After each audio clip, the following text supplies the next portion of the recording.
How's it going, guys? Thanks for tuning into this episode of the Phil Talk Sports Podcast, where we discuss the latest and greatest in the world of sports. This is also episode 25, so I wanted to do something a little different. I'm joined right now by the coach, Luke Schulz. How's it going? You might remember him from an early episode about the Daytona Soccer Club, and today we wanted to do something a little bit different that Luke's going to help me out with moving forward.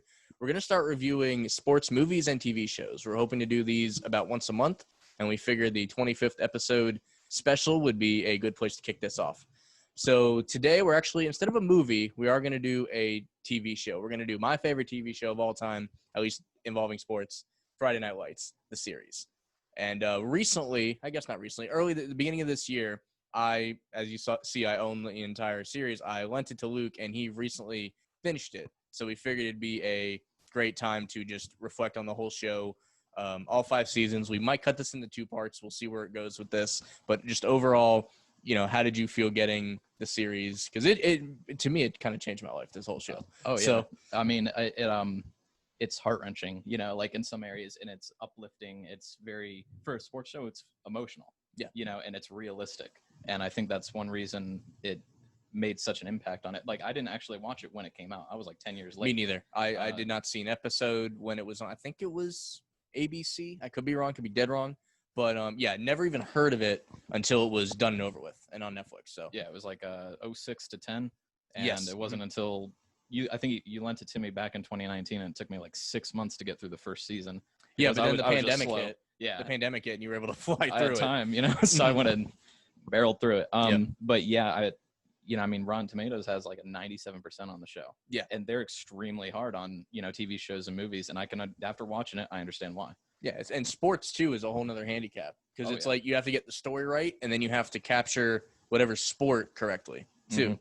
So, I think it did both well. And I felt like this was a great time to do this from the 25th anniversary show. I started this show. I've been podcasting since 2017, started this exact series in 2018. So it's been about, 2.5 years roughly. And to get to 25, I took breaks in between. I'm really, moving along, doing a lot more content now. We have a 6-pack here in front of us. So we're just I'm thirsty. Yeah. So let's start with that, and we'll get into our first topic.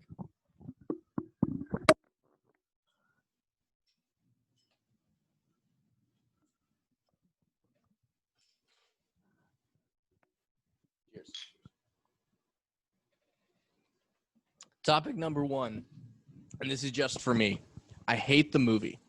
The movie Friday Night Lights, overall, like, the story is fine. It's also raining pretty badly right now, so if any of that picks up, sorry, but it is a rainy Saturday here in Florida. But big surprise. Big surprise, right? My biggest thing, and Luke, I know you haven't seen the movie, and in my opinion, not missing much. There's some good performances in it, but the thing that kills me, let me start here. Have you seen Varsity Blues? Mm-hmm. Yeah. The coach in Varsity Blues, like, he's like a hard ass, and he's a dick to all the players and everything. Yeah. That is how. So the coach in this is Billy Bob Thornton in this version, right? And I expect when I see Billy Bob Thornton for him to be like the coach in Varsity Blues, where he's a dick and he's whatever. But Billy Bob does do a good job of that, right? So, but my issue is, how like in the show, obviously, Coach Taylor, there's times where he's very overwhelmed and he's a very sympathetic figure trying to deal with all the shit going on in Dillon. Yeah. You do that throughout this movie, and I have a very hard time being sympathetic for Billy Bob Thornton.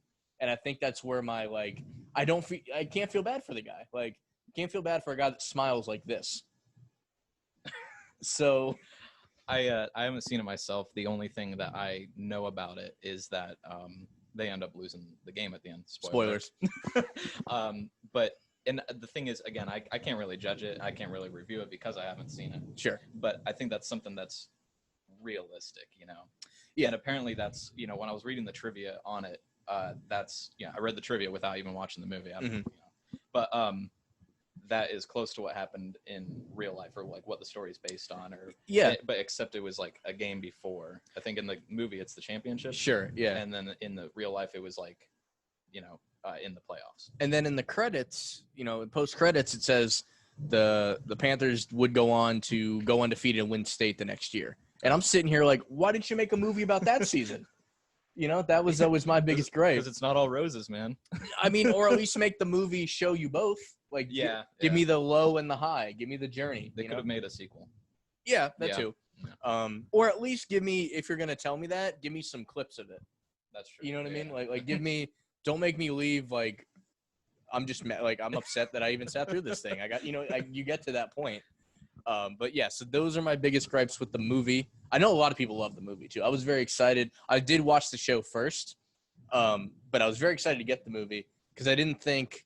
And again, there's great performances. You know, Boobie Miles, which is essentially the Smash Williams of this universe. Oh, okay. You know, what is it? You know, his Buddy Garrity. Yeah, I forgot what his name, but Brad LaLand is the actor's name. And he's in both. Right. He's in the movie and he's in the Connie Britton. Yes. She apparently they both play pretty much the same roles. Yes, Coach's pretty much. Wife and Booster. Which I do think is funny. I would love to hear from them which one they enjoyed being in more, you know? Yeah. So I just wanted to make that known about the movie because I think a lot of people I think a lot of people like the movie more. So to do the whole thing on the show, people might have been curious my thoughts on the movie. Hated it. So there you go.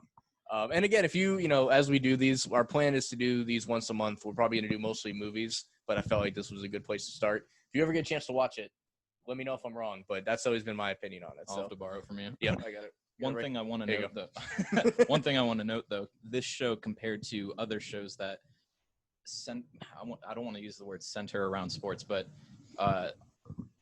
are sports based. Yeah. Is the reason I think this one is one of the best ones is because other shows start with the characters and then they move in towards the sport later. They're focused on the stuff that's going on outside of the sport. This show started with the sport and then kind of defined how it impacted the people outside in their regular lives. Like in the beginning, it was all about the game. You know, but then it moved on to like, okay, what's going on in their life, for their personal lives. I very much cared about, I'd say 90% of the stories they told me. Like there's a few, and it's because of the characters they were about that I didn't really care for. But overall, like I cared about the things they went through as the show went on. You know, I loved how the sport itself impacted what was going on in their lives and all that. Right. You know, because a lot of the times characters would get in fights, but it would stem from something that was going on in the games or in trainings or something like that. Yeah, because like if you just tell someone, oh, what's the show about? Small football town in Texas. That's been done a million times. Yeah.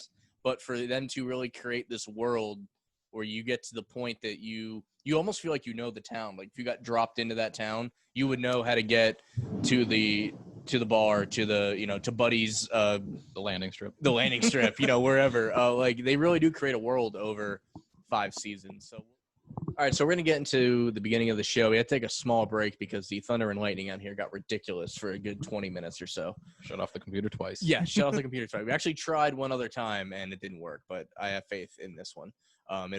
If it doesn't work, you'll never see this take, so it's fine. So anyway, the show begins with a media day, I guess would be the best way I would put it. And I don't know how often that happens in high school, but obviously in Texas, they care about their football that much more. And it's kind of a good way to kind of learn all the main characters. You learn about Coach Taylor, played by Eric Chandler. That was his first year with the team, how he's kind of been the main assistant coach working with like All-American level quarterback Jason Street. You learn about Smash Williams kind of being the star of the team, and you learn about Tim Riggins. I just like to hurt people. You learn backup quarterback Matt Saracen. The biggest thing he does in this scene is he has to dig something out of a trash can. So it really puts everyone into perspective. You're kind of jumping right into it, and the interviews are a good way to learn about the characters and character motivations and kind of what drives them. From a basic point. They found a way to give everyone like, hey, tell me about your character in 20 seconds. Yeah. So that happens. I was very surprised, and it doesn't happen until much later in the show. They don't really have a wide receiver that you care about. You think they would have one. Man, that's so I love the show, but that's one of my only qualms throughout pretty much all the seasons is not only do you not get to really learn about any wide receivers, but almost any defensive player. Until much later, yeah. Right. You get Landry plays cornerback for an episode or two. Yeah. Mm-hmm. And then I forgot his name, but the character that comes in season 2 and Buddy Garrity takes him in. He was Santiago. Yeah. He was a defensive player. Mm-hmm. And I was like, okay, he had some good character development, but he was short-lived. He was out after that season. And then Reyes, also the Hispanic guy that beats up another student and gets booted off the team. He's friends with like Matt and Landry. Oh, okay. But yeah, no, you're right. Yeah. Like it's very centered around the quarterback. And I will put it this way: high school football till now, it's very revolutionary now. It was always like 10 years behind the NFL, like in scheme, and then at least 5 behind college. So they were still very much run the ball 28 times a game, throw 14 times a game. Mm-hmm. Like, so you're running back and full. The fact they had a fullback, I loved, but like you could tell, like, without even saying it, it's like, this is our offense, Yeah. And it is funny, like, you get to talk about how good their quarterback is while he's in this, like, run-heavy offense. Like, I would at least think thered be a tight end worth mentioning in an offense like that when you think about it, There should have been. Yeah. There really should have been. But, yeah, so you don't really learn any defense. And, as the games go on, like, he throws to wide receivers, and all the backup players I love, they have, like, last name basis, and that's it. Yeah, I was going to say, they're mostly unnamed characters, like, or it's a quick mention. Yeah, like the backup running back that gets in because Smash for whatever reason. I think his last name was Banks, and you hear that name. Oh yeah. The quarterback is like Trace Weston. You hear this is the back, which is actually the third string behind Saracen. But yeah, so the first game starts, and I don't really think the more I've seen the Street doesn't play as well in this first game. I assume this team is supposed to be very good, but like it's a dogfight of a game. You would think with this high-powered offense that they would just kind of blow them out of the water and let you know what this team's capable of, kind of thing. From everything you hear about him in the beginning about how he's such a star player, yeah, it's a little surprising. Yeah, but who knows? Yeah, I mean, he shows you enough to be like, all right, this guy's good. I get it. So like, you kind of take their word for it early on. But so the game's going on. Street throws an interception, which I don't believe is something that happens often, the way they make it sound. Yeah. And he goes to make the tackle, and this is granted, we've mentioned the show started in 2006, so the whole head up when you hit, like, it wasn't as prominent back then, but to just like spearhead a guy, like top of your head first, is not the best plan of attack. But when you're a quarterback, like, you probably don't know any different, Well, they cover that later on when the legal team comes in and they're like, okay, did Coach Taylor ever run you through tackling drills? Right. And he's like, well, I don't want to sell him out, but no, first he's like, I'm a quarterback. Why? He's like, why would I? Yeah. I mean, it makes sense that he wouldn't go through it, but they're trying to use it as a reason to sue. So, which is like these days, every kid, when you're before you even get your position, you kind of run through all drills, so you're a well-rounded. You've got a foundation. Yeah, and then you're a corner, you're a running back, you're a safety, you're whatever. So I mean, I think that happens because of things like this. But obviously, Street goes down. It's bad. It's real bad. Everybody comes out. It's a very heartbreak. Like, you wouldn't think, not that you wouldn't care because that would make you heartless, but like, you met this guy 20 minutes ago. It's the pilot episode, yeah. and they start with a shocker, with a haymaker. Yeah, they're like, the whole episode, it's building up, and then it ends that way. Yes, So I mean, it's actually there's not many pilots that are good, and I'm going to talk about like any show here where even Friends, as good as Friends and The Office are and all that, pilots are generally not as good as the rest of the show, and this pilot was awesome. I think it was literally made to be like, we have to green light it because I need to know what happens. Like, not many shows give you a cliffhanger on episode 1. Right. The pilot, it was written really well. The only qualm I had with it was how jumpy it was. And they did that on purpose, and which, they usually, when they're filming an episode or something like that, they have place markers for this is where you should be standing, and this is what you should be doing.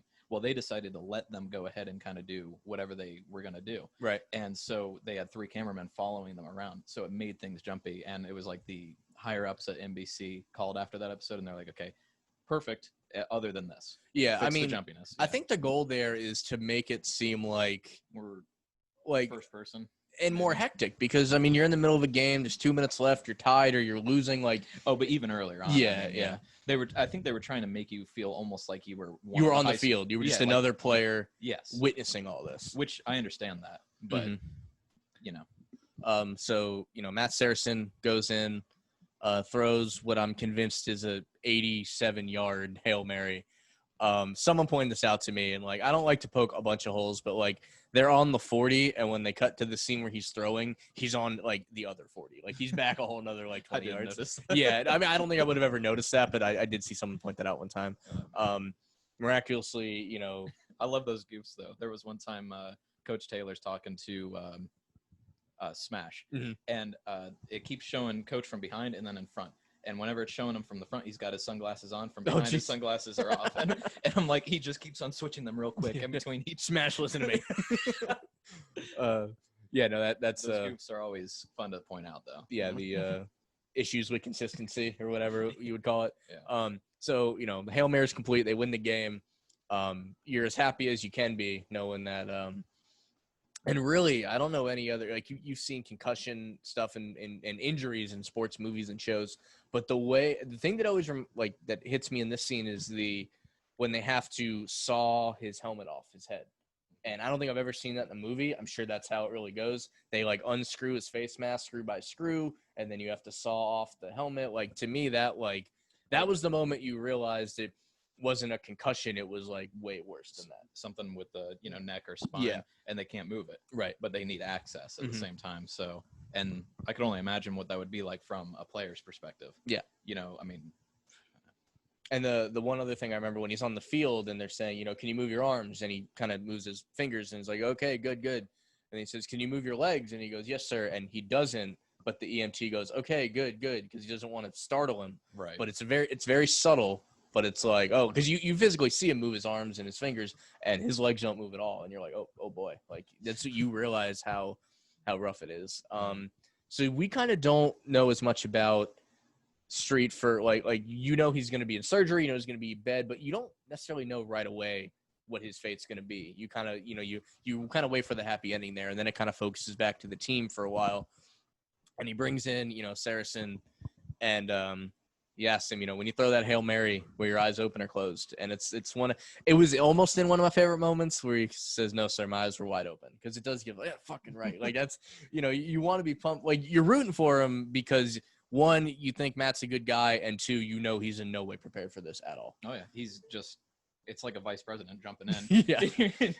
You're just, hoping for the team that he'll do okay. Mm-hmm. And he's such a nervous Nelly through most of the show, too. Yeah. And so I think that a lot of people might take on almost like a motherly, protect this guy. Yeah. Because, he doesn't know what he's doing yet. Mm-hmm. But, I mean, then he gets so much better throughout the course of the show. Mm-hmm. And I think a lot of that is thanks to Coach Taylor, but also his teammates, right. Team cohesion, learning everyone. Because before that, he didn't really know anyone on the team. He was working with them, but he didn't hang out with them or anything. No, they barely knew he was on the team, And you've heard me harp it a million times. Team cohesion is one of those key things that helps a team be successful, and you see it get built and stuff. And as this is going on, obviously, what this show is, I do want to focus on the sports stuff, but there's other things that happen in this show. Mentioning favorite characters, I think it's very easy, even in that first episode, to be like, oh, this Riggins guy is pretty cool.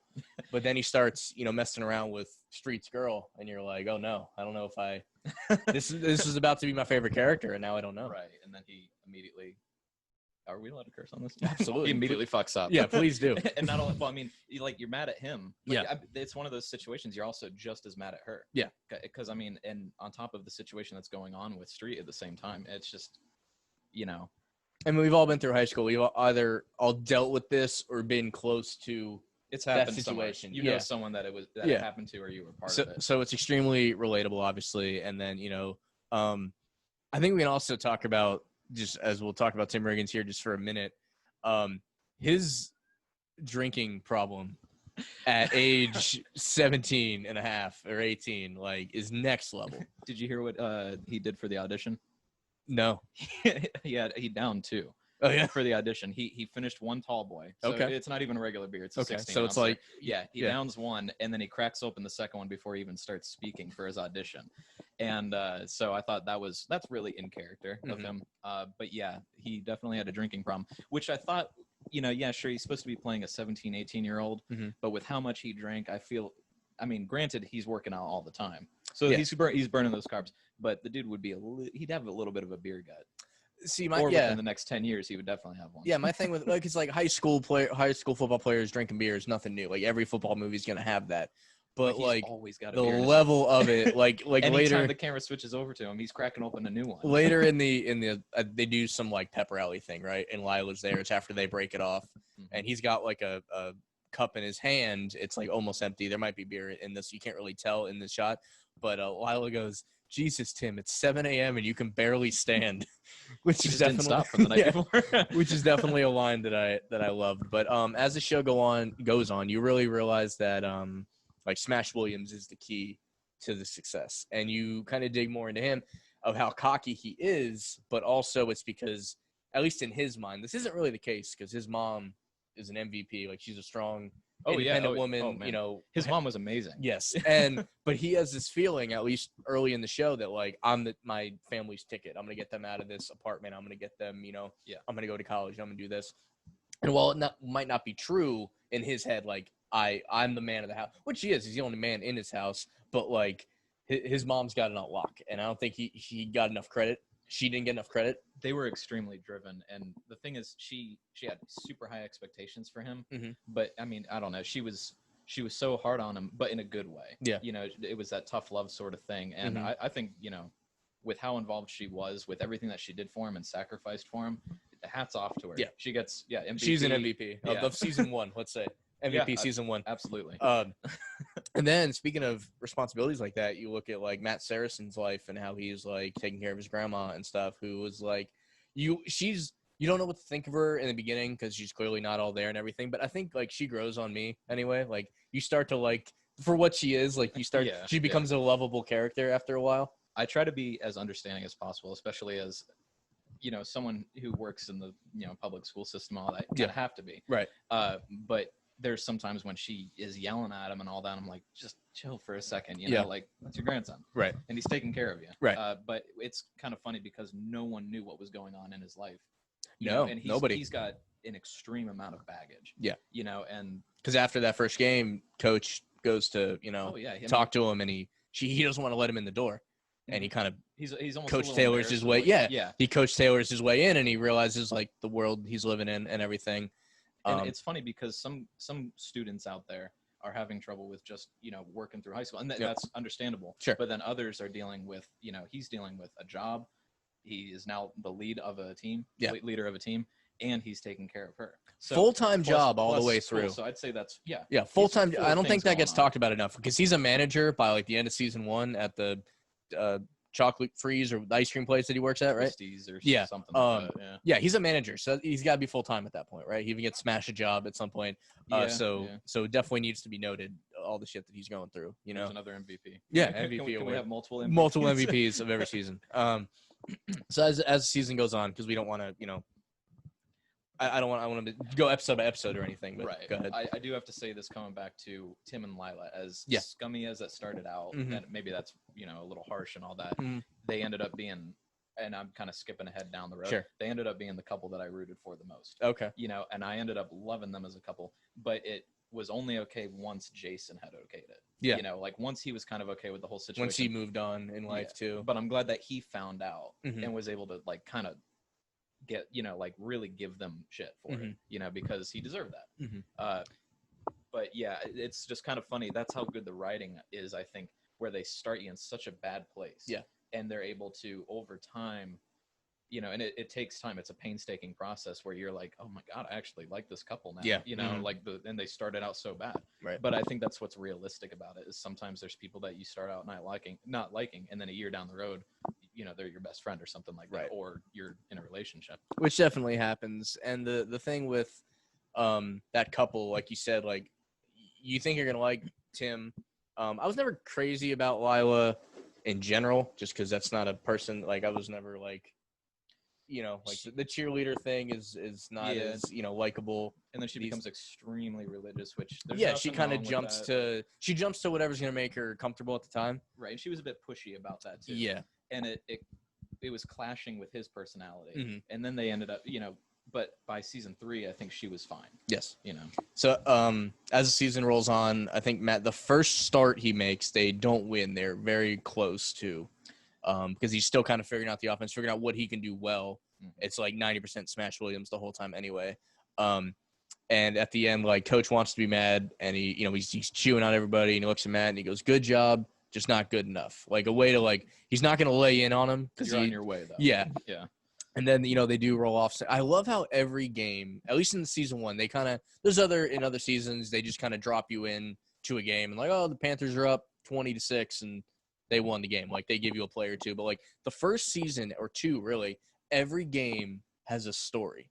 Mm-hmm. Like, either the other team or something going on your team. Like, with Riggins, once the O-line finds out about Lila, they don't block for him. And he gets the shit kicked out of him for like 3 quarters. And then the center eventually says, hey, way to tough it out, Rig. Because he doesn't complain, he doesn't say anything. And then he's learned his lesson. And then, they go on to win that game, if I'm not mistaken. Yeah, it's been a while since I watched season 1, but I know what you mean. Like, they really invested into the story of each game. It's almost like reading a book. Like, each one is a separate chapter. Right. It's not just uniform across. You're not just a montage across a season or anything. Right. Yeah. You're not just getting generic plays and all that. And one of the other, at this point, then we're kind of figuring out Jason's medical situation, and you meet, to me, the most underrated character in the entire show, and that's Herc. Oh, Jason Street's roommate, his wheelchair-bound roommate, also quad rugby Olympic player, right? I have to admit, without Herc, Jason probably never would have. I mean, he had, as you put it, one night was his ride off into the sunset moment. Yes. Where everything kind of finally came together and he was successful. And without Herc there in the beginning, he doesn't get out of the bed. Yeah. I really think Herc made a gigantic difference. Because the best thing that you knew, like what he was going to be like, is he's like, you don't know what I'm going through. And he's like, oh, yeah? Let me break down the next 6 months of your life. And he's like, you're in the rally around you phase, and then the girlfriend's going to say you're different people now, and then you're, He just gives it to him straight up. And like, he's 90% accurate with everything that he says. Yeah. And my favorite thing you only see this on the video, but, later down the line when him and Lyle are back together and he says, if Mr. Garrity isn't happy with that, you just flip him the bird. And he can't really do it. And it's, he's just the way his hands are now. But, hey, good, but not good enough. Yeah, right, exactly. So we're talking early fame. I wrote down like my 3 or 4 like favorite moments of the show. Like if I could only go back and watch like clips at a time, these are the parts I would want. So once Jason kind of gets out of his funk a little bit, he ends up being an assistant coach. He ends up, being comfortable enough to be around the team and actually help Saracen. Mm-hmm. And the lead into it is when he introduces Jason to the team and to Saracen, and they're in the office, and it's like a bad cop, worst cop towards Matt. And he's like, "Is he ready?" I don't think he's ready. I think they're gonna smosh him like a bug, like a flea, Saracen. They're going back and forth so quick. It's like almost like it was planned out. Oh yeah, but it's just so perfect the way that they were. And he makes Matt leave after you got it good, and he leaves, and then Coach leaves, and Jason's like, "Oh, that was kind of fun." Like you literally see. So that's a lead into my first favorite moment. He's giving him, they're practicing late at night, which, to my knowledge, even football players, like, because we know plenty of them, even though we weren't like the high school players, but like you can't just go hang out on the high school field and drink beer. No, at midnight, I would have done it if you could. Yeah, maybe in Texas. Yeah. But that's one thing. That's my most envious thing. Like, if I could just go get drunk and like kick field goals like at 2:00 in the morning, like I'd be there. Oh yeah. No, I especially nowadays with how the security of the public schools is set up. At least in our area. No. Right. So they're out one of these late night practices that for whatever reason they get to do, and he's giving them all the routes to run. Slant, curl, flag, go, everything. He says 18-yard out, and he goes, I can't hit that. That's, there's quarterbacks in college that can't hit that. And he says, he's like, you're going to have to learn to be better than just okay. And the quote that gets me, and I get goosebumps every time I get goosebumps thinking about it, goes, if you hit the slants and the curls, they'll respect you. But if you can hit this route, they'll fear you. And that was my first, like, oh, shit, like my first sit-up moment in the whole show. So, and again, it's not really like it wasn't needed. You could have just like shown that they were working out together, but to have that heart to heart, I think that's the moment that Jason's mind went from player to coach. Because before that, I think he's just like, let me give knowledge. And now he's like, no, he's giving personal experience at that point. And that's kind of what makes the show overall is the fact that the dialogue, these conversations, they are realistic. I mean, you could see them happening in real life. But it's I don't want to use the word uplifting. It's to the core. Yes. Though, So, and then after, I mean, to me, that's like end scene. Like season 1 could have ended there, and we could have picked up like with the playoff run and everything. But they do finally get it rolling, and there's a couple games where Smash is playing great, and again, this is what, as we mentioned, he gets the I'm the breadwinner for my family, and he gets he's essentially in real life Phil Steele, the guy that has the rankings of the top recruits and stuff. I forget what they call him in this. Brady Hunt was the name of the guy. He had the recruiting list. And he's so enamored with getting on this list that he plays like the worst game of his life. He has more like fumbles and rushing yards. I think he also turn to steroids like right before that guy came to watch. Well, he tells him, he's like, you're good. I think you need some size. Oh, it was after his first watch. Yeah. And then so because of that, the times that's just going to come with time. I don't know. I mean, like he's as tall as he's going to get though. Mm-hmm. But I mean, he kind of showed everyone in the long run because he's the only player that went off to the NFL. Right. I mean, continue.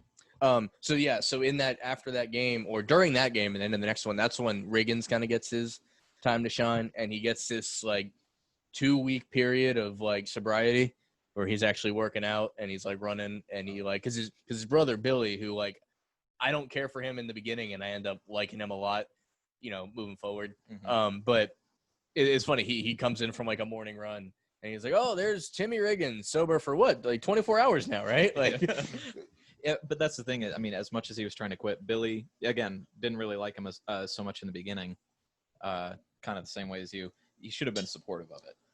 Right. I mean, the kid's underage anyway. But that's your younger brother. You're supposed, if he's going to quit drinking. And you come to find out that, like, their dad isn't living there. They're kind of just going off the seat of their – they have the house. I don't think they're necessarily worried about the rent necessarily because I think that, whoever owns the house. But, like, food and stuff, like, that's all on Billy. Like, they're just flying by the seat of it. You realize he's got how – a lot on his plate. Yeah, and you don't know this when you first meet him, but as the time goes on, you realize, like, no, it's just them two in the house. Mm-hmm.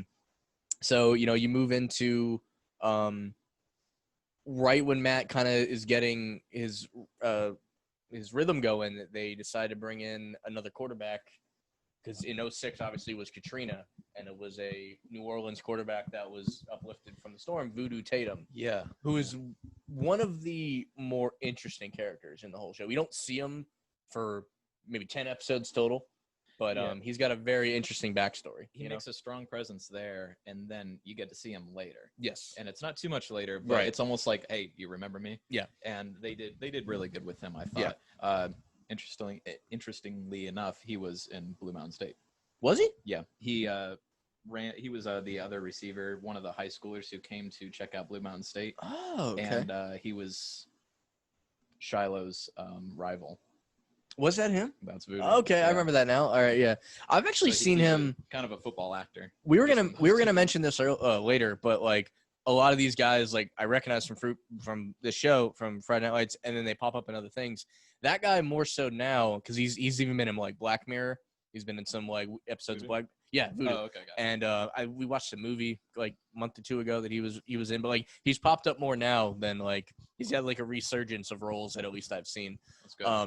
But yeah, so they have that whole back and forth.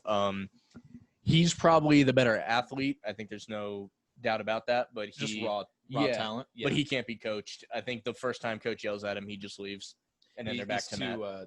Up on his high horse and all that, and he doesn't work well with others. Right. And again, coming back to team cohesion. Yes. So then they start making their way through the playoffs, and as you mentioned just now, they do eventually get state in the first season, and they are meeting Voodoo Tatum's team wherever he then went to. Yeah.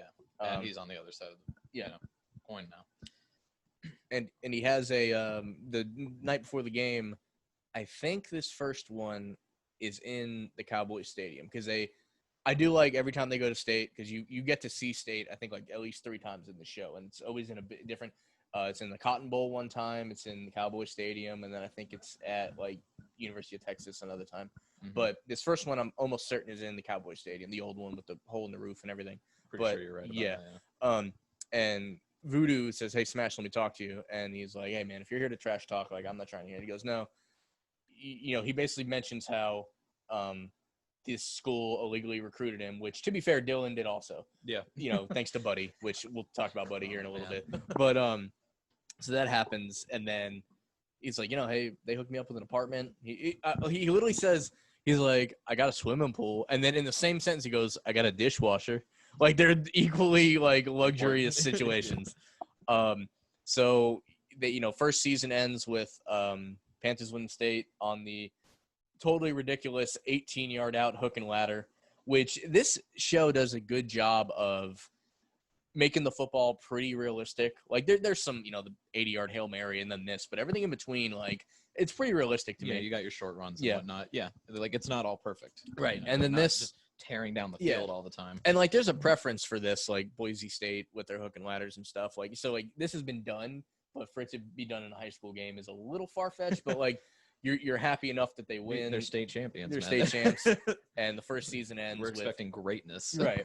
First season ends with the parade and stuff, and they're champions, and you got we didn't really mention this, but the relationship that grows with Julie Taylor, coach's daughter, and Matt Saracen, which is it's innocent enough that you kind of like it in the beginning, at least. Yeah. It's more so her relationship with her family that I have kind of a qualm with, because first season Julie is bearable, but after that, I'll go ahead and say this now because we have this all written down, but I think it's just going to come up as it does. She's my least favorite character in the whole show from season 2 onward. I have that written down too. Cheers. So now I'm going to go ahead and clarify, though. Amy Teagarden did fantastic playing her. Yes. If an actress or actor can make you dislike their character, they're doing a good job. Mm-hmm. And what I didn't like about her, and maybe this is more on the writers, more so than, the character is obviously to blame, but she keeps making progression in certain parts. And then within an episode or two, she regresses. Yeah. She takes 5 steps forward, takes 4 steps back, and I don't know why the writers kept doing it. And they at certain points, seasons 3 and 4, where she became extremely likable, and you're like, damn, she's being really responsible. She's making some damn good choices.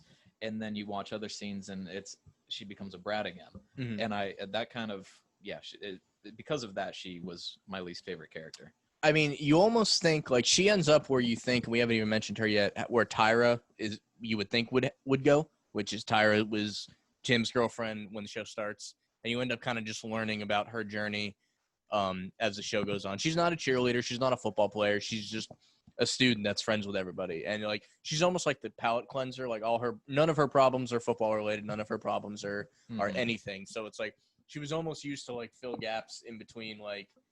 But she's so closely associated with the players, right? In there that it's so easy Tim to just go Landry. over to her. Yeah. So the thing with Landry does happen later on. But yeah, so first season Julie Taylor, totally bearable. Like I wouldn't have really thought much of it. By season 2. Season 2, she's done. So and that for the rest of the series. Yeah. So that's wrapping up season 1. We're gonna take a short break, and then we'll move on to the next 2 seasons. Probably we could probably bunch those together. Yeah. All right, so we're back after a quick break and rolling right into season 2.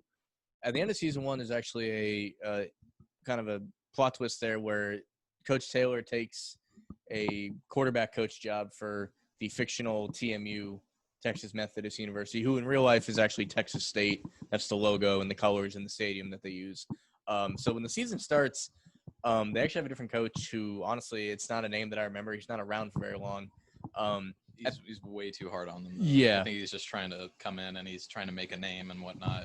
Well, it honestly reminds me, I mean, he handled it the right way, but it's almost like when Josh Heupel comes in to replace Scott Frost. Like, how do you take they're the state champions. UCF is the national champions after that year. Like, it's hard to fill that role. Mm-hmm.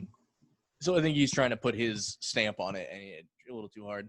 And at this point, after winning state, Smash Williams' ego is sky high. You cannot tell this guy shit at the time.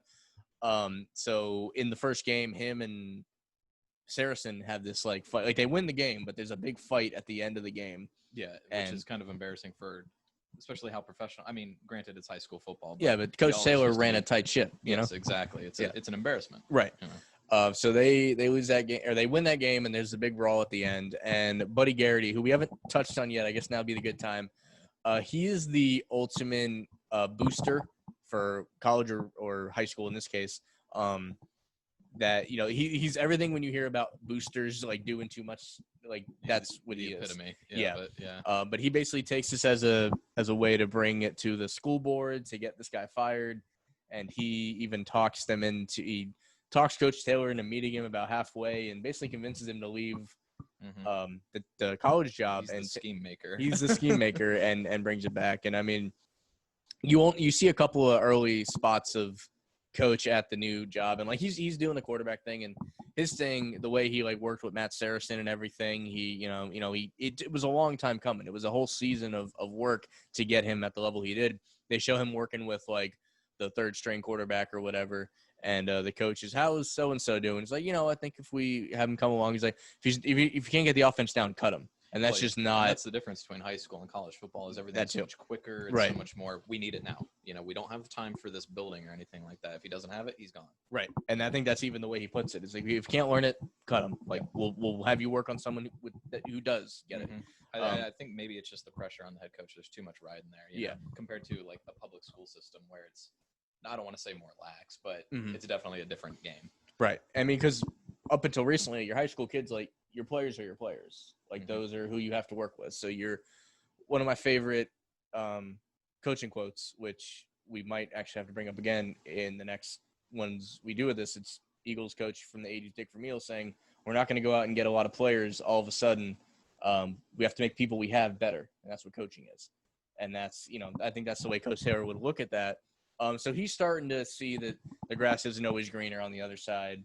And I think Buddy just catches him at the right time and convinces him to resign. Miss Taylor is pregnant at the time too. So like he kind of uses that as a scapegoat, I think. Well, yeah, Buddy, as much as I love Buddy, he's I don't want to say he's a snake because he's doing what the viewer wants. You want Coach Taylor to come back anyway. Yes. But like not this way, Coach. The way he's going about it though, Buddy is kind of like a snake, but he's just so uppity, like, and so lighthearted and all that, you almost can't blame him. You know? You're like, okay, I can accept this. But yeah, he catches him at the exact right time. Things are going bad with him at work, or he's not exactly happy with his role. Right. Yeah. And at the same time, he misses his family. He's got a baby on the way, and it's different being a head coach for a high school football team, I could imagine, compared to coaching a third stringer that now you're going to cut. Yeah. So yeah, that kind of, it's almost, I don't know how you feel about this, but like, was it almost worth having him leave if they were just gonna bring him back and like do it? Like what? Like, yeah, I mean, I'd say for storytelling devices, you don't know what you have until it's gone. Yeah, I think it helped with some of the players like realizing, for example, I don't think we were ever gonna not follow Coach Taylor's career. Oh yeah, no matter, even if he stayed without a doubt the main character the entire time. I mean, it's centered around him and his family. Yeah. Even if he never came back, like we would still have kept up with. This show does a very good job of that. Like Jason Street, and even when Matt graduates, like the show does a very good job of like showing you just enough of players that have moved on that you never really wonder like, oh, I wonder whatever happened to them when they left high school. Like just about everybody. Which is, and I think you actually put it this way one night. It's pretty realistic, that close to post high school or like immediately after high school. Yeah. Because I think a lot of people, like with us, kept in touch for a little bit and like, okay, you still know everything that's going on with them. Right. But within a year or two, they're kind of phased out. Right. And that's just and then there's little tidbits. Like we'll mention them later because we haven't gotten to that point in the story. But like, just when you start to think, I wonder what you end up seeing something or something said about them. And they do that perfectly in the show. They do very subtly and everything. Especially with Smash and Jason. You're like, okay, they've been gone for like multiple seasons now, and then you hear a name or he pops up for one episode and it's like running into a friend again. Right. Like, oh, hey, how's it going? I haven't seen you in a few years. Coming back to a small town and everything. Yeah. So yeah, at this point, Smash Williams, like you said, ego all-time high. But I think when Taylor comes back, doesn't he? He kind of gets back on track. He and I think it's also thanks to the mom. Yes, again, MVP. So this season, I'm a little more hazy on season 2 because it has been a while, but it really comes down to his. They're risking being the first defending state champions to not make the playoffs because they never quite get it together. If it's not a Riggins issue, it's a Smash issue. It's not a Smash issue, it's a Saracen issue. The offense never fully gets it going. Right. They're out of sync throughout the entire season. Right. But that happens. And that's, again, the realism. Championship hangover is a real thing. But they pull it together just in the nick of time to sneak into the playoffs at the end of season 2. And this is something that we talked about. This kind of bothered you. the season ends with them making the playoffs. Right. Yeah. And then the way season 3 starts is Finding out what happened in that playoffs. right. And they're very vague about it. It's actually really good writing, but it threw me off in the beginning because you jump in and it's like, okay, not only has the entire season ended, they didn't go very far in the playoffs. They only made it like another game or so. I think they lost in the first round because Smash got hurt. Is the way I've always. You can kind of interpret it a few different ways, but that's the way I've. Yeah, he gets hurt in the first game and they get upset in the first round. That's the way I've always looked at it. But it's already like the next spring. The next season is about to start. Right, they're leading up to it, and so in a way, which they do tend to not to cut you off, but they do tend to do that in this show. They do it in Blue Mountain State and other shows. The summer is like the off season of the show, and they literally just pick back up when the season started. Right. So it's actually really good. I got thrown off in the beginning, but the way you worded it kind of helped put it into perspective. Where, I mean, I think they trusted the audience enough to pick up the pieces and kind of realize what happened. Yeah, and that's good. You know, I'm glad that they trust the audience too. You know, well, like you are lost for a minute, but like you said, you pick it up. You're like, oh, that's what happened. You really got to be listening to the dialogue to know like what's going on. They do the same thing with that. You know, at the end they're a little more obvious with it. At the end of season 5, which we will get to that. I won't say anything. That's in my favorite moments actually down the line for the next. We have decided we will split this into 2 parts. So hang with us, and then we will move into the next one on the next episode. But so season 2, I think that's the best way to summarize that. Moving into season 3, to me, this is really where it parallels the movie because Boobie Miles is essentially Smash Williams. And again, I know you haven't seen the movie, but he gets a leg injury, and a lot of the movie is him trying to get back. He comes back before he's ready, has to rehab again. A lot of that happens in this season where they do make it back to state, with Riggins more so being, you know, the bell cow, the workhorse, and it's pushing his them forward. Yeah. And it's his senior year.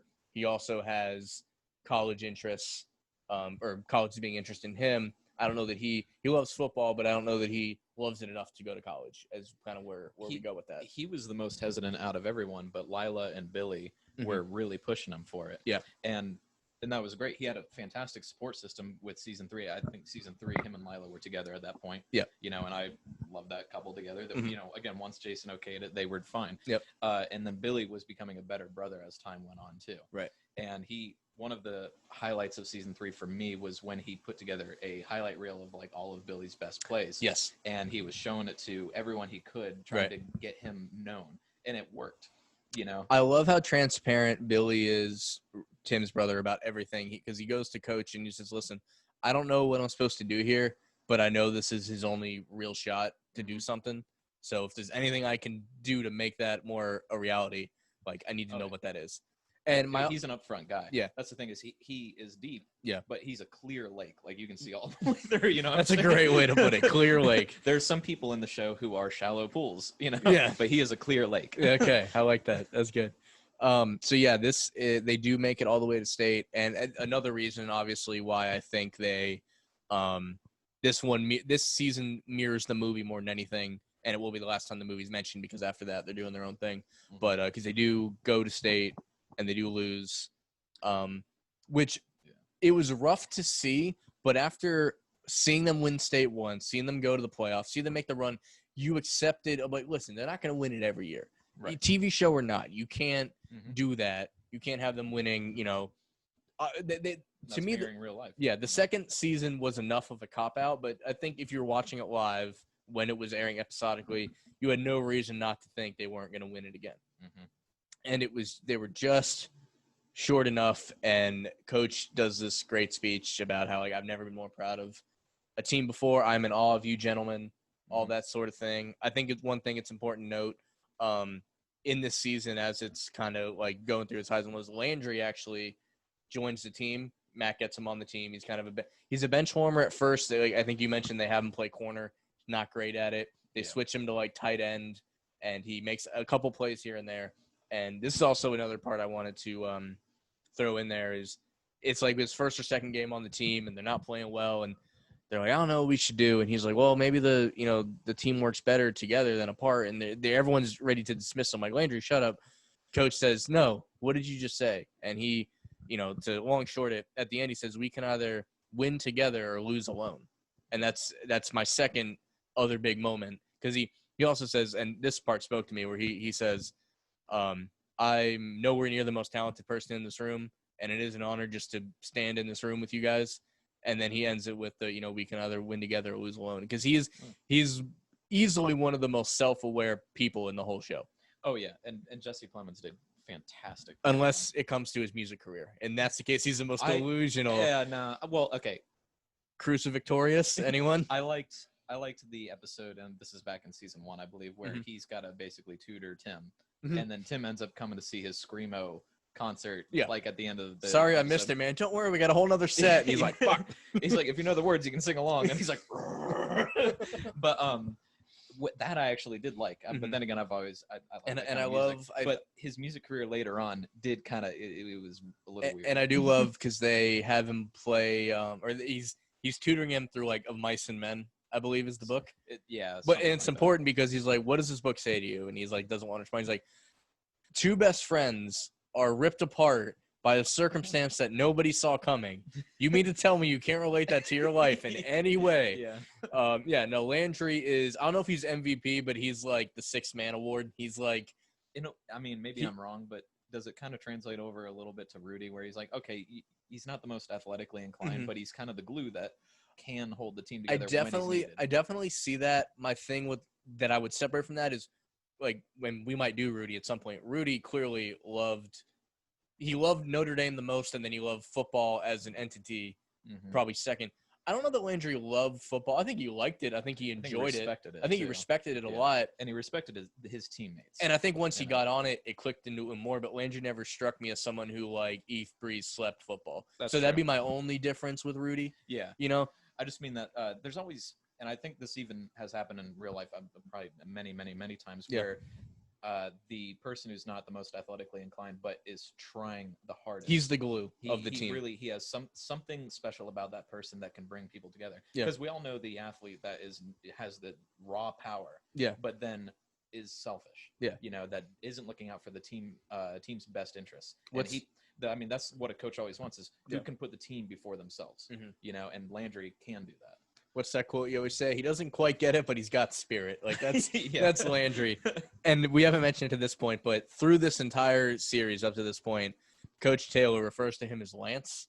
Yeah, that's probably my favorite running gag of the entire show, and that's because even the offensive coaches, I mean, I've got 575 students, and I really try my best to learn every single one because they're all individuals. But if a name sticks, it sticks. Oh yeah, and sometimes I'm that far off, and it's kind of funny because I actually had the same problem with Landry in the beginning. I didn't call him Lance, but he was such a side character. You're like, oh, what is Matt's friend? Liam, what is his name? Yeah, I knew it started with an L, but the fact that it happens so much, and then later on he gets it right, and then he switches back, so it's almost like he's doing it on purpose, but he's so quick about it and Landry doesn't even care because when he first answers to Lance just as much as he does for Coach.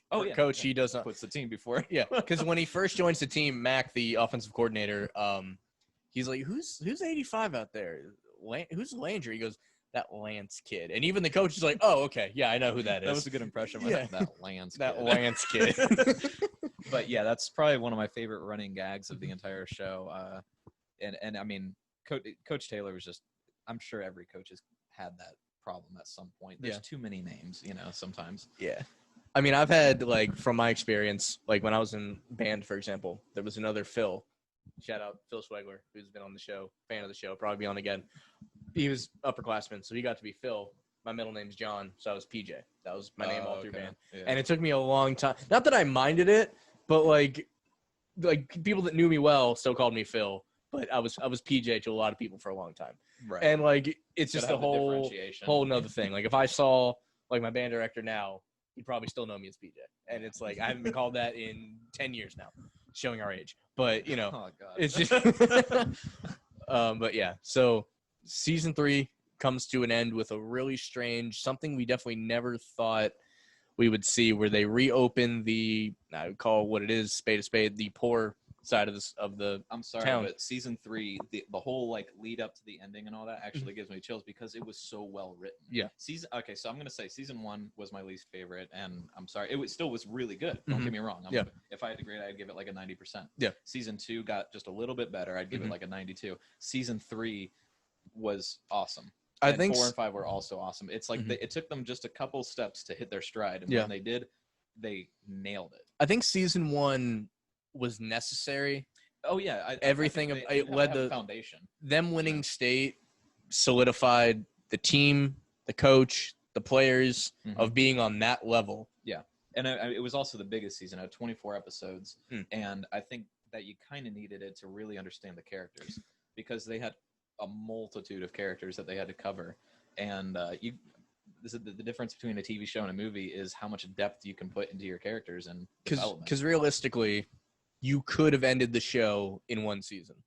That ending would have been it put a bow. Yeah, it was a nice little bow. Yeah. But to go more into it, obviously, was what makes it great. Like if it was just that one season, I would have seen it before and be like, oh yeah, good show. I remember the characters. They cool. Started at a low, they got to a high, and that's it.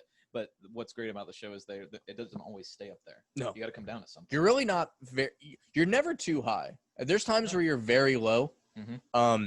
I wanted to, before we wrap up part 1 with the first 3 seasons, my other most memorable, maybe not favorite because it's a very depressing scene, but most memorable, it's when Matt is dealing with his dad comes back from Iraq, and he ends up basically looking for a reason to leave, to go back to Iraq. He has a weird fling with like a nanny from Guatemala, if you recall. I liked that a lot. No. I shipped them. But yeah, anyway. So all that's good, and she ends up having to go back to Guatemala, and he's just he's a mess. He goes to talk to Julie, and you can tell he's like drunk as a skunk, and he goes, he walks in, and Coach is there, and instead of saying, "Have you been drinking?" goes, "Do you drive?" And he goes, "No, sir. I had a nice walk, though," which is the best way to. And the part that gets me is he ends up, he like brings him back to his house, and he like throws him in the bathtub and just turns the water on to like sober him up or whatever. And he has this line. He's like, "Your daughter left me for another guy. My dad left for a war, and she left for Guatemala. Like everybody leaves me. What's wrong with me?" And it's like one of the most memorable kind of scenes that really pulls at you. And I just didn't want to pass that up because it is one that I wrote down. Like, again, not favorite because it's depressing as shit, but I think it's one of the more memorable. Yeah. I got to give Saracen this. He's not my favorite character by far, but he had some fantastic moments. I don't think he was ever supposed to be. He's literally a dude that's like, he got on a train that he thought was going 60 miles an hour, and it's going 200 miles an hour. And the whole time he's going, what do I do now? And he actually is able to keep pace. It takes time. It does take time. He has some great building. Yes, he does. He might be one of the better like character developments. Yeah. And he kind of trails off, but while he's still an active player, his growth is pretty crazy. Who else I'll mention for she's actually my honorable mention for character development is Tyra. We didn't really talk about her too much, but too much before we get to she really has more of a role. Like her stories are more interesting in the later seasons. I mean, I know that she doesn't come back for seasons 4 or 5, and so that's why I want to talk about her before we go to the next part. Right. But she starts out in such a rough place. Yeah. With her family and everything, and sisters working at the strip club. Her mom's, whatever, guys got in and out. Expectations for herself. She's like, this is how my life's going to be. Yeah. And I've accepted it. And I got to give, Miss Taylor some credit because she helps kind of push her forward. Right. And I also shipped her and Landry. Yeah. They made a great couple, I thought, too. But which you would have never thought. Oh, right, really? Oh, wait, no, I think that she does come back in season 5. She's around, 1 or 2 episodes, yeah. But she made amazing development. By the end of season 3, she's like going off to college and everything, and she made something of herself. And she has this really good, I think it's her college admission like essay. Oh, yeah. And there's a great quote where she's like, "I never wanted anything because wanting would lead to trying, and not getting would lead to failure. So I was never afraid of trying. I was afraid of failure." And it's a great, like, I don't even think I did it justice there, but it's this really great quote in her essay that they tell. It's kind of her send-off. Obviously, you're right. She comes back from time to time. I think it's just once. She disappeared for pretty much the rest of the season or series up until like the last 2 episodes. Yeah, she comes back for state later in. But I got to give her credit because all she needed was just a nudge in the right direction. Because she didn't even think it was her own trail. She didn't even think it was a possibility. Right. But once she realized, oh, I can do something. And Mhm. even her mom was telling her at one point, this isn't realistic. You can't do this. Yeah. She's setting up all these expectations in your head and you think you can do this and that. You just can't. Right. And she kind of has, she's up and down for a bit. Yeah. But by the end, she's like, no, fuck it, dude. I'm going straight forward. Right. I've made something of myself. Yeah. And I respect her. Yeah. So honorable mention on my favorite characters. Yeah. No, her arc is very, and again, nothing to do with football aside from occasionally being associated with a football player. Right. But like I said earlier, though, it starts with the game and it kind of spreads outward as to how the game impacts everyone around it. Mhm. And she is severely impacted by the game because she's impacted by Tim. She's impacted by Landry. Yep. She's impacted by Lila. She plays a mean defensive end in that Powder Puff game, though. That's true. She gets like 8 sacks on Lila. Hey, I gotta give credit. That I don't know who the actress is. I can't remember her name. But she's very athletically inclined. She's someone. John Wick. I was gonna say she's an assassin in John Wick. So is Riggins, right? He's John Wick, or is he? No, that's Keanu Reeves, man. Although he's got the long hair. Oh, that's right. That's right. It's the long hair, But no. Okay, it's because I was starting to think. I thought she would be in more things. It's cool that she's in that. Oh yeah. But she's got such like fire that I would have liked to see her in other things. Yeah, that's true. I'd love to see her in more down the road. But she's a great actress. Again, I can't remember her name. So no. I don't know how much I can put into that statement. Look up Tyra from Friday Night Lights. You'll find her. Yeah. So season 3 ends with a very odd twist of, as I mentioned a couple minutes ago, they open the poorer side of town school back up, East Dillon High, the Lions, and Coach Taylor ends up kind of getting bullied out after losing state, I guess. To the high elite. The high elite. Come in, that's because of JD McCoy, JD's dad, who I will mention more. Takes over as the booster. And he even boots Buddy out, which is crazy. And Buddy was such a diehard Panther. Yeah. So by the time season 4 rolls around, we'll get into that. Yeah. But So what ends up happening is Coach, becomes the head coach of the East Dillon Lions. There's no team. He tries to walk into his locker room. He ends up having to kick the door in just to get in there. There's no equipment. There's like a maintenance guy, and he's like, "Hey man, don't kick my door." And he's like, I'm the new football coach. He goes, "Football?" He goes, "Yeah." He's like, "There's no football here." He's like, "There is now." And and then he unlocks the door for him. And he goes, "Don't kick my door, man." And no, so this is actually, we're going to end part 1 of first 3 seasons is the journey of the Dillon Panthers. And we start to, not only do you love the Panthers within 3 seasons, the ups and downs, you're there for it all. Mm-hmm. But not only do you have to start cheering for another team, but you actually get to the point that you hate the Dillon Panthers. I mean, he's completely uprooted there at the end. Yes. And that camera pan of him and Mrs. Taylor, standing on the field, and it's just barren. And by field, you mean an open lot with some stands. Oh yeah, it's downtrodden. It's brown and everything. It's a very deep shot. Yes. And it's starting all over, ground zero. Right. Yeah. They completely uprooted him, and we're gonna flip him. Because it's important to note that even before Coach Taylor was the head coach, he had been there working with Jason, so he's been a part of that program for, I think, easy to say at least 5, 6, 7 years. Yeah. Because he's familiar with them. Because Jason was a senior, and he said he's been working with him since he was a sophomore, so you can tack another 3 years on. So that's 6 years. That's over half a decade he's been working with this program. Totally gets uprooted and has to go to East Dillon. And that is where we're going to end part 1 of the 25th episode special of the Phil Talk Sports Podcast. I'm Phil Nunziata. That is Coach Luke. And we will see you for part 2 when we move over to East Dillon.